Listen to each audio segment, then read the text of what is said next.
Hello my dear students, welcome to my YouTube channel. ನನ್ನ ಹೆಸರು ಆಯಿಷಾ ದೊಡ್ಮನಿ.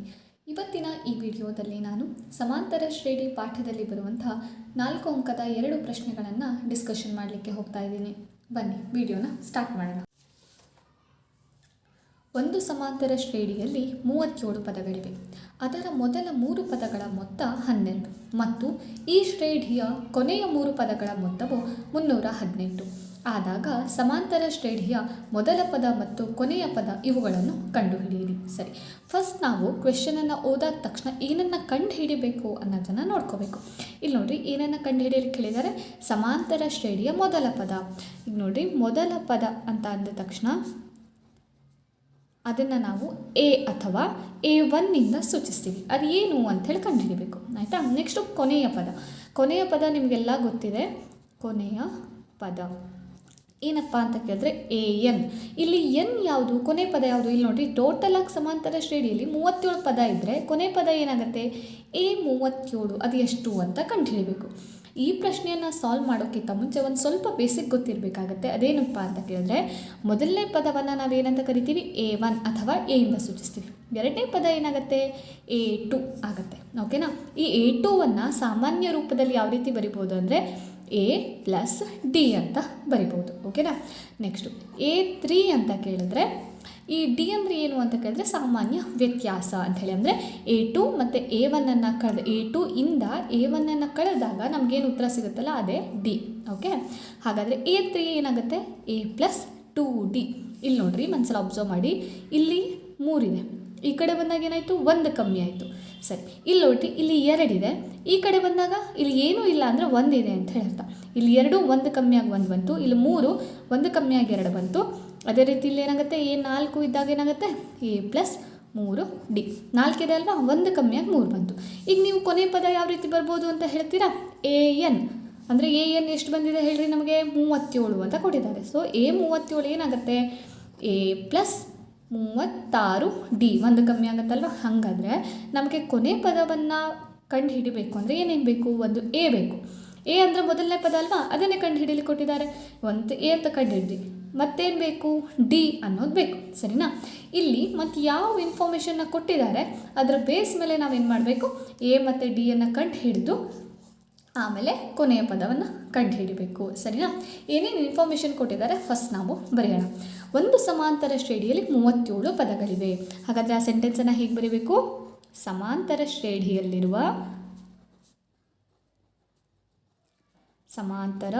ಶ್ರೇಣಿಯಲ್ಲಿರುವ ಪದಗಳ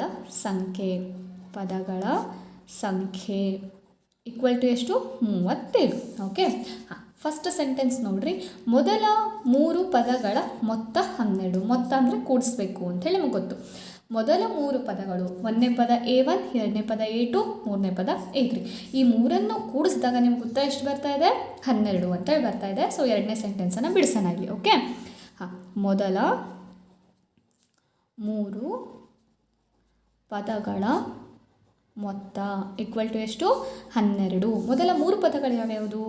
A1 plus A2 plus A3 equal to ಎಷ್ಟಾಯಿತು? 12 ಹೇಳಾಯಿತು. ನಾ ಈಗ ಆಲ್ರೆಡಿ ಈ ಕಡೆ ಹೇಳಿದ್ದೆ, A1 ಅಂದರೆ ಡೈರೆಕ್ಟಾಗಿ A ಅಂತ ಹೇಳಿ ಬರಿಬೋದು. ಇಲ್ಲಿ ಬರೆದಿದ್ದೀನಲ್ವಾ, ಆ ರೀತಿ. ಓಕೆ, ಪ್ಲಸ್ A2 ಅಂತಂದರೆ ಏನಂತ ಬರಿಬೋದು ನೋಡಿರಿ? A2 A ಪ್ಲಸ್ D ಅಂಥೇಳಿ, A plus D plus A3 ಅಂದರೆ ಏನು ಬರಿಬೋದು? A plus 2D. ಓಕೆನಾ? A plus 2D equal to ಎಷ್ಟು ಕೊಟ್ಟಿದ್ದಾರೆ? 12 ಅಂತ ಹೇಳಿ ಕೊಟ್ಟಿದ್ದಾರೆ. ನೆಕ್ಸ್ಟು 1A 2A 3A, ಟೋಟಲಾಗಿ ಎಷ್ಟು A ಇದೆ? 3A. ಎಲ್ಲ ಕಡೆ ಪ್ಲಸ್ ಚಿಹ್ನೆ ಇರೋದ್ರಿಂದ ಅದನ್ನು ಕೂಡಿಸ್ಬೇಕು. ಪ್ಲಸ್ ಇಲ್ಲೊಂದು D, ಇಲ್ಲಿ 2D. 2D ಪ್ಲಸ್ 1D ಎಷ್ಟಾಗುತ್ತೆ? 3D ಈಕ್ವಲ್ ಟು ಎಷ್ಟಾಯಿತು? 12. ಇಲ್ಲಿ ನೋಡಿ, ಇಲ್ಲೂ 3 ಇದೆ, ಇಲ್ಲೂ 3 ಇದೆ.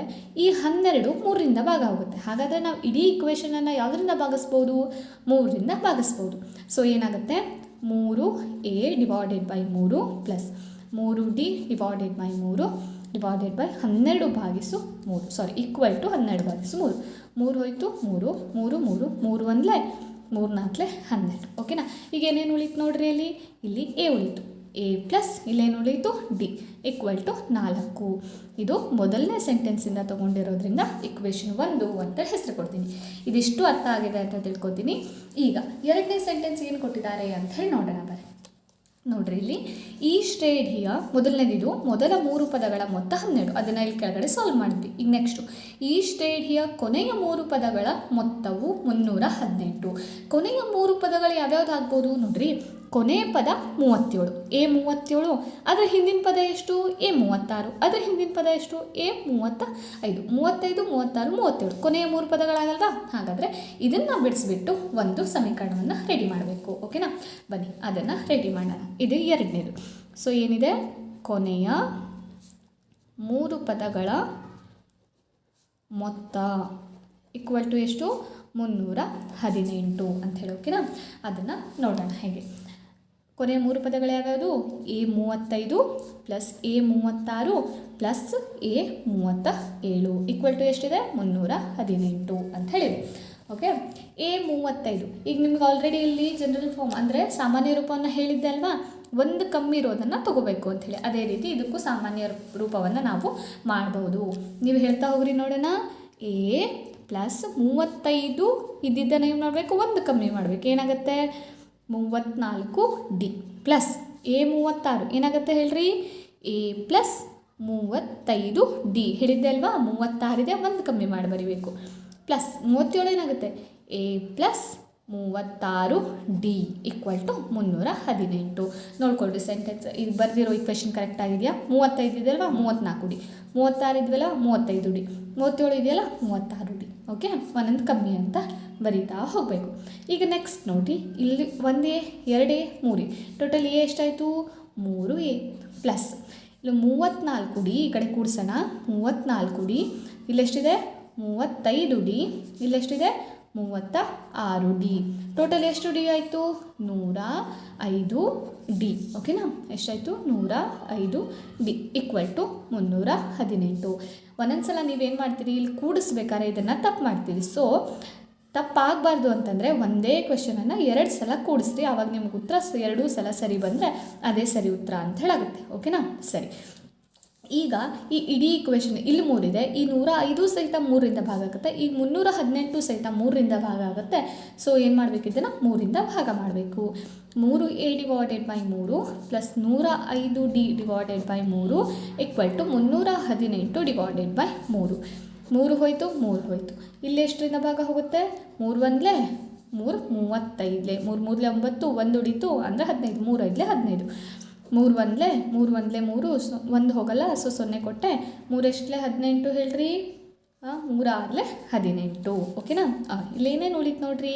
A plus 35 D equal to 106. ಇದನ್ನು ಇಕ್ವೇಷನ್ 2 ಅಂಥೇಳಿ ಬರೀತೀನಿ. ಓಕೆನಾ? ಸರಿ. ನಮಗೆ ಸಿಕ್ಕಿರುವಂಥ 2 ಸಮೀಕರಣಗಳು A plus D equal to 4, A plus 35 D equal to 105 ಇದು 106. ಇದು ಸಮೀಕರಣ 1, ಇದು ಸಮೀಕರಣ 2. ಇದು ಎರಡನ್ನೂ ಸಹಿತ ಬಿಡಿಸಿದಾಗ ನಮಗೇನಾಗುತ್ತೆ? ನಮಗೆ ಬೇಕಿತ್ತಲ್ವ ಲಾಸ್ಟು ಕೊನೆಯ ಪದ ಮತ್ತು ಮೊದಲನೇ ಪದ, ಅದೇ ನಮಗೆ ಸಿಗುತ್ತೆ. ಓಕೆನಾ? ಇದನ್ನು ನಾವೇನು ಮಾಡ್ತೀವಿ? ವರ್ಜಿಸುವ ವಿಧಾನದಿಂದ ಬಿಡಿಸ್ತೀವಿ. ವರ್ಜಿಸುವ ವಿಧಾನದಲ್ಲಿ ಬಿಡಿಸ್ಬೇಕು ಅಂದರೆ ನಿಮಗೇನಾಗಬೇಕು? ಯಾವುದಾದ್ರೂ ಇಲ್ಲಿ ಎ ಕ್ಯಾನ್ಸಲ್ ಆಗಬೇಕು, ಇಲ್ಲಾಂದರೆ ಡಿ ಕ್ಯಾನ್ಸಲ್ ಆಗಬೇಕು. ಸರಿನಾ? ಎ ಕ್ಯಾನ್ಸಲ್ ಮಾಡಬೇಕು ಅಥವಾ ಡಿ ಕ್ಯಾನ್ಸಲ್ ಮಾಡಬೇಕು ಅಂದರೆ 2 ಕಂಡೀಷನ್ ಇದೆ. ಒಂದೇನೇನು ಅಂತ ಕೇಳಿದ್ರೆ ಇದರ ಸಂಖ್ಯಾ ಸಹಗುಣಕಗಳು ಏನಾಗಿರಬೇಕು? ಸೇಮ್ ಇರಬೇಕು. ಫಾರ್ ಎಕ್ಸಾಂಪಲ್ ಇಲ್ಲಿ ನೋಡಿರಿ, ಇದರ ಸಂಖ್ಯಾ ಸಹಗುಣಕ ಎಷ್ಟು? 1. ಇದರದ್ದು ಎಷ್ಟು? 1. ಸೊ ಇದು ಎರಡರದ್ದು ಸಂಖ್ಯಾ ಸಹಗುಣಕ 1 ಇದೆ. ಸೊ ಇದನ್ನು ಕ್ಯಾನ್ಸಲ್ ಮಾಡ್ಬೋದು. ಆದರೆ ಇಲ್ಲಿ ನೋಡಿರಿ, ಇಲ್ಲಿ 1 ಇದೆ, ಇಲ್ಲಿ 35. ಸಂಖ್ಯಾ ಸಹಗುಣಕ ಸರಿ ಇಲ್ಲ. ಸೊ ಇದನ್ನು ಸರಿ ಮಾಡ್ಕೊಳ್ಳೋ ಬದಲು ಇಲ್ಲಿರೋದನ್ನೇ ಉಪಯೋಗಿಸ್ಕೊಳ್ಳೋಣ. 1 ಸಂಖ್ಯಾ ಸಹಗುಣಕ ಸಮ ಇರಬೇಕು. ಇನ್ನು ಎರಡನೇದು ಏನಪ್ಪ ಕೇಳಿದ್ರೆ, ಎರಡೂ ಚರಾಕ್ಷರಗಳೇನಿದ್ದಾವಲ್ಲ ಅದಕ್ಕೆ ಅಪೋಸಿಟ್ ಸೈನ್ ಇರಬೇಕು. ಒಂದು ಪ್ಲಸ್ ಇದ್ದರೆ ಮತ್ತೊಂದು ಮೈನಸ್ ಇರಬೇಕು. ಆದರೆ ಇಲ್ಲೇನಾಗಿದೆ? ಏನೂ ಸಂಖ್ಯೆ ಇಲ್ಲ ಅಂದರೆ, ಚಿಹ್ನೆ ಇಲ್ಲ ಅಂದರೆ ಇಲ್ಲೂ ಪ್ಲಸ್ ಇದೆ, ಇಲ್ಲೂ ಪ್ಲಸ್ ಇದೆ ಅಂತ ಹೇಳಿ ಅರ್ಥ. ಸೊ ಇದನ್ನು ಏನು ಮಾಡ್ತೀನಿ? ಮೈನಸ್ ಮಾಡ್ತೀನಿ. ಆದರೆ ಒಂದು ಇಕ್ವೇಷನಲ್ಲಿ ನಾನು ಒಂದೇ ಕಡೆ ಮೈನಸ್ ಮಾಡೋ ಹಾಗಿಲ್ಲ. ಸೊ ಎಲ್ಲ ಇಕ್ವೇಷನಿಂದು ಏನು ಮಾಡ್ತೀನಿ? ಸೈನನ್ನು ಚೇಂಜ್ ಮಾಡ್ತೀನಿ. ಈಗ ಇದೆರಡು ಕ್ಯಾನ್ಸಲ್ ಆದವು. ಓಕೆನಾ? ಇಲ್ಲೇನಾಯಿತು? 1 ಡಿ 35 ಡಿ. ಯಾವುದು ದೊಡ್ಡದು ಹೇಳ್ರಿ? 35. ದೊಡ್ಡಕ್ಕಿರೋ ಚಿಹ್ನೆ ಯಾವುದು? ಮೈನಸ್. ಪ್ಲಸ್ ಮೈನಸ್ ಏನಾಗುತ್ತೆ? ಮೈನಸ್ ಆಗುತ್ತೆ. ಸೊ ಉತ್ತರ ಏನು ಬಂತು? ಕಳಿಬೇಕು. 35 ಡಿರಲ್ಲಿ 1 ಡಿ ಕಳೆದ್ರೆ 34 ಡಿ ಈಕ್ವಲ್ ಟು ಇದು 4 ಮತ್ತು 106ರಲ್ಲಿ ದೊಡ್ಡ ಸಂಖ್ಯೆ ಯಾವುದು ಹೇಳ್ರಿ? 106. ಅದಕ್ಕಿರೋ ಚಿಹ್ನೆ minus. So plus minus minus ಅಂದರೆ ಕಳಿಬೇಕು ಅಂತ ಹೇಳಿ ಅರ್ಥ. 106ರಲ್ಲಿ 4 ಕಳೆದ್ರೆ 102. ಈ ಕಡೆ ಮೈನಸ್ ಹೋಯಿತು, ಮೈನಸ್ ಹೋಯಿತು. ಸೊ ಡಿ ಫೈಂಡ್ ಔಟ್ ಮಾಡಬೇಕು. 102 ಈ ಡಿ ಜೊತೆ 34 ಗುಣಾಕಾರದಲ್ಲಿದೆ, ಈ ಕಡೆ ತೊಗೊಬಂದರೆ ಭಾಗಿಸು ಆಗುತ್ತೆ. ಓಕೆನಾ. ಇದು ಎರಡನ್ನು ಭಾಗಾಕಾರ ಮಾಡಿದಾಗ ಫಸ್ಟ್ 2 ಒಂದಲೆಯಿಂದ ಹೊಡೆಯೋಣ. 2 1 2, 2 7 14, 2 5 10, 2 1 2. ಇದೀಗ ಡೈರೆಕ್ಟಾಗಿ 17ರಿಂದ ಭಾಗ ಆಗುತ್ತೆ. 17 1 17, 17 3 51. ಸೊ ಡಿ ಬೆಲೆ ಏನು ಬಂತು? 3 ಅಂತ ಹೇಳಿ ಬಂತು. ಈಗ ಡಿ ಬೆಲೆ ಕಂಡು ಹಿಡಿದ್ವಿ. ಈಗ ಈ ಡಿ ಬೆಲೆಯನ್ನು ಇಕ್ವೇಷನ್ 1 ಅಥವಾ 2 ಯಾವುದಾದ್ರು ಒಂದರಲ್ಲಿ ಹಾಕಬೇಕು. ನೀವು ಯಾವ್ದು ಈಸಿ ಕಾಣಿಸ್ತಾ ಇದೆಯೋ ಅದರಲ್ಲಿ ಹಾಕ್ತೀನಿ. ನನಗೆ ಇಕ್ವೇಷನ್ 1 ಈಸಿ ಕಾಣಿಸ್ತಾ ಇದೆ, ಅದರಲ್ಲೇ ಹಾಕ್ತೀನಿ.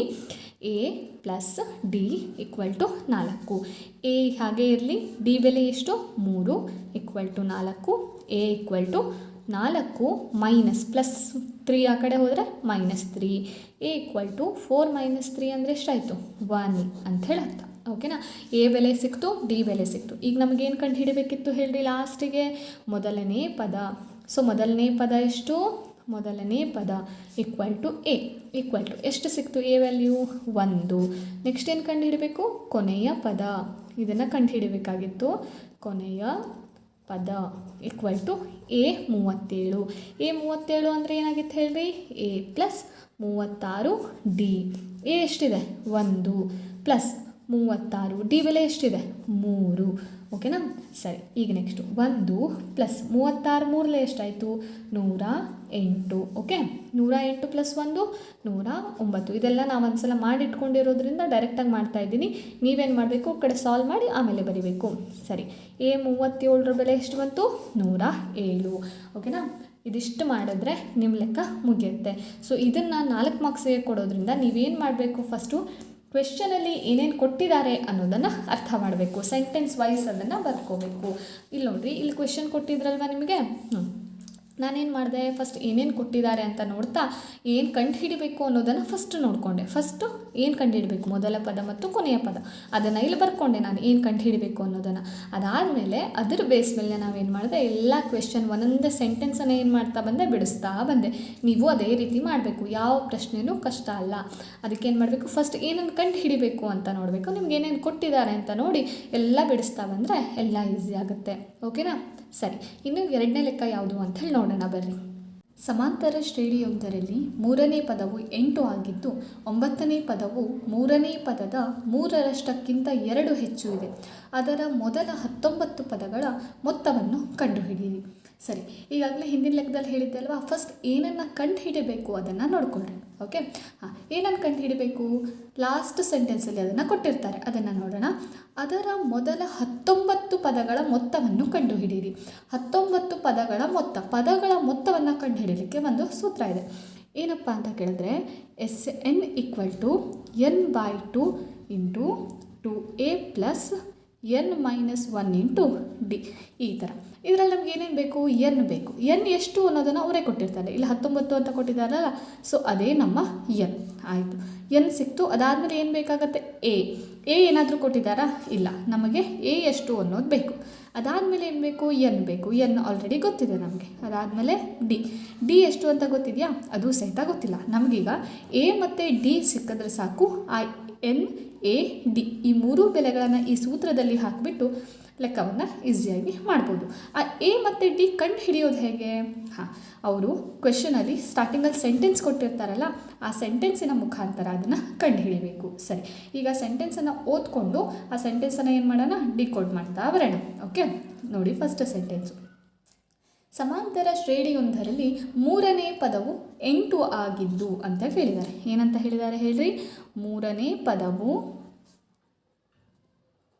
= 8. ಸರಿ. 3ನೇ ಪದಕ್ಕೆ ನಾವೇನಂತ ಕರಿತೀವಿ ಹೇಳ್ರಿ? A3. A3 ಎಷ್ಟಿದೆ? 8 ಅಂತ ಹೇಳಿದೆ. ನಾನು ಹಿಂದಿನ ಲೆಕ್ಕದಲ್ಲಿ ಹೇಳಿದ್ದಲ್ವಾ, ಸಾಮಾನ್ಯ ರೂಪ ಅಂತೇಳಿ. A3 ಯಾವ ರೀತಿ ಬರಿಬೋದು? A + 2D = 8. ಸರಿನಾ? ಇದಿಷ್ಟಾದಮೇಲೆ ಇದಕ್ಕೇನಂತ ಹೆಸರು ಕೊಡ್ತೀನಿ? ಒಂದು ಸಮೀಕರಣ 1 ಅಂತ ಹೆಸರು ಕೊಡ್ತೀನಿ. ಈಗ 1ನೇ ಸಮೀಕರಣ ಬಿಡಿಸಾಯಿತು. ಈಗ 2ನೇದು ಏನಂತ ಕೇಳಿದಾರೆ ನೋಡಿ ಸೆಂಟೆನ್ಸು. 9ನೇ ಪದವು, 9ನೇ ಪದ ಅಂದರೆ ಏನು ಹೇಳ್ರಿ? A9. A9 = 9ನೇ ಪದವು ಮೂರನೇ ಪದ ಏನಂತ ಕರೀತಾರೆ? A3. ಮೂರನೇ ಪದದ ಮೂರರಷ್ಟಕ್ಕಿಂತ, ರಷ್ಟು ಅಂತ ಬಂದ ತಕ್ಷಣ ಅಲ್ಲಿ ಗುಣಾಕಾರ ಇದೆ ಅಂತ ಹೇಳಿ ಅರ್ಥ. ಓಕೆ, ಮೂರರಷ್ಟಕ್ಕಿಂತ ಅಂದರೆ A3 ಮೂರರಷ್ಟ. ಮೂರನೇ ಪದದ ಮೂರರಷ್ಟಕ್ಕಿಂತ, ಇಲ್ಲಿ ಎರಡರ ಮಧ್ಯೆ ಗುಣಾಕಾರ ಇದೆ ಅಂತ ಹೇಳಿ. ಮೂರನೇ ಪದದ ಮೂರರಷ್ಟಕ್ಕಿಂತ ಮುಂದೇನು ಕೇಳಿದ್ದಾರೆ? ಎರಡು ಹೆಚ್ಚು ಇದೆ. ಎರಡು ಹೆಚ್ಚು ಅಂತ ಬಂದ ತಕ್ಷಣ ಪ್ಲಸ್ ಅಂತ ಹೇಳಿ ಬರುತ್ತೆ. ಕಡಿಮೆ ಅಂತ ಬಂದರೆ ಮೈನಸ್ ಅಂತ ಹೇಳಿ ಬರುತ್ತೆ. ಓಕೆನಾ? 9ನೇ ಪದವು ಮೂರನೇ ಪದದ ಮೂರರಷ್ಟಕ್ಕಿಂತ ಎಷ್ಟಿದೆ? 2 ಹೆಚ್ಚು ಇದೆ, ಪ್ಲಸ್ 2 ಅಂಥೇಳಿ. ಈಗ ಇದನ್ನು ಏನು ಮಾಡಬೇಕು ಹೇಳ್ರಿ? ನಾವು ಡಿಕೋಡ್ ಮಾಡ್ತಾ ಬರಬೇಕು. A9 ಏನಂತ ಬರಿಬೋದು? A ಪ್ಲಸ್ 8D ಅಂಥೇಳಿ ಬರಿಬೋದು. ಈಕ್ವಲ್ ಟು, ಇಲ್ಲಿ 3 ಹಾಗೆ ಇಡ್ತೀನಿ, ಇಲ್ಲಿ A3 ನೋಡ್ರಿ, ಮೊದಲನೇ ಸೆಂಟೆನ್ಸಲ್ಲೇ ಕೊಟ್ಟಿದ್ದಾರಲ್ವಾ, A3 ಬೆಲೆ ಎಷ್ಟು ಕೊಟ್ಟಿದ್ದಾರೆ ಅವರೇ? 8 ಅಂಥೇಳಿ ಕೊಟ್ಟಿದ್ದಾರೆ. ಇಲ್ಲಿ 8 ಅಂಥೇಳಿ ಬೆಲೆ ಹಾಕಿರಿ, plus 2. Okay, A plus 8D equal to 8 3 24 plus 2. ಓಕೆನಾ? A plus 8D equal to 24 plus 2 26. ಸರಿ, ಇದನ್ನು ನಾನೇನಂತ ಕೊಡ್ತೀನಿ? ಇಕ್ವೇಷನ್ 2 ಅಂಥೇಳಿ, ಸಮೀಕರಣ 2 ಅಂತೇಳಿ ಹೆಸರು ಕೊಡ್ತೀನಿ. ಇಲ್ಲಿ ನಮಗೇನಾಗಿದೆ? ಸಮೀಕರಣ 1 ಸಿಕ್ಕಿದೆ, ಆಮೇಲೆ ಸಮೀಕರಣ 2 ಸಿಕ್ಕಿದೆ. ಇದೆರಡನ್ನೂ ಏನು ಮಾಡಬೇಕು? ವರ್ಜಿಸುವ ವಿಧಾನದಿಂದ ಬಿಡಿಸಿದ್ರೆ ನಮಗೆ A ಮತ್ತು D ಎರಡೂ ಸಿಗುತ್ತೆ. ಅದನ್ನು ಏನು ಮಾಡಬೇಕು? ಆ ಫಾರ್ಮುಲಾದಲ್ಲಿ ಅಪ್ಲೈ ಮಾಡಿದ್ರೆ ಆಯಿತು. ಓಕೆ, ಸಮೀಕರಣ 1 ಬರ್ಕೋತೀನಿ. A plus 2D equal to 8. ಇದು ಸಮೀಕರಣ 1. ಎರಡನೇ ಸಮೀಕರಣ A plus 8D equal to 26 ಅಂಥೇಳಿ. ಓಕೆ, ಸರಿ. ಈಗ ನಾ ಏನು ಹೇಳಿದ್ದೆ ನಿಮಗೆ? ವರ್ಜಿಸುವ ವಿಧಾನದಲ್ಲಿ ಸಮೀಕರಣವನ್ನು ಬಿಡಿಸಲಿಕ್ಕೆ 2 ಕಂಡೀಷನ್. 1ನೇ ಕಂಡೀಷನ್ ಏನಪ್ಪ ಕೇಳಿದ್ರೆ, ಚರಾಕ್ಷರದಲ್ಲಿ ಇರುವಂಥ ಸಹಗುಣಕ ಏನಾಗಿರಬೇಕು? ಸೇಮ್ ಆಗಿರಬೇಕು. ಇಲ್ಲಿ ನೋಡಿ, ಇಲ್ಲಿ D ಇದೆ, ಇಲ್ಲೂ D ಇದೆ. ಚರಾಕ್ಷರ ಇದೆಯಾ? ಅದಕ್ಕಿರುವಂಥ ಸಹಗುಣಕ ಸೇಮ್ ಇದೆಯಾ? ಇಲ್ಲ. ಸರಿ, ಇಲ್ಲಿ ಒಂದು ಚರಾಕ್ಷರದಲ್ಲಂತೂ ಆ ಥರ ಇಲ್ಲ. ಎರಡನೇ ಚರಾಕ್ಷರ ನೋಡೋಣ. A ಇದೆ, ಇಲ್ಲೂ A ಇದೆ. ಇದರ ಸಹಗುಣಕ ಎಷ್ಟು? ಏನೂ ಇಲ್ಲ ಅಂದರೆ ಏನಿದೆ? 1 ಇದೆ ಅಂಥೇಳಿ. ಇಲ್ಲೇನಿದೆ? ಇಲ್ಲೂ ಏನೂ ಇಲ್ಲ ಅಂದರೆ ಏನಿದೆ? 1 ಇದೆ. ಹಾಗಾದರೆ ಇದನ್ನು ತಗೋಬೋದಾ? ಹಾಂ. ಈಗ ಮತ್ತೊಂದು ಎರಡನೇ ಕಂಡೀಷನ್ ಒಂದಿದೆ. ಎರಡನೇ ಕಂಡೀಷನ್ ಯಾವುದು? 1ನೇ ಕಂಡೀಷನ್ ಸ್ಯಾಟಿಸ್ಫೈ ಆಯಿತು. ಎರಡನೇ ಕಂಡೀಷನ್ ಏನು?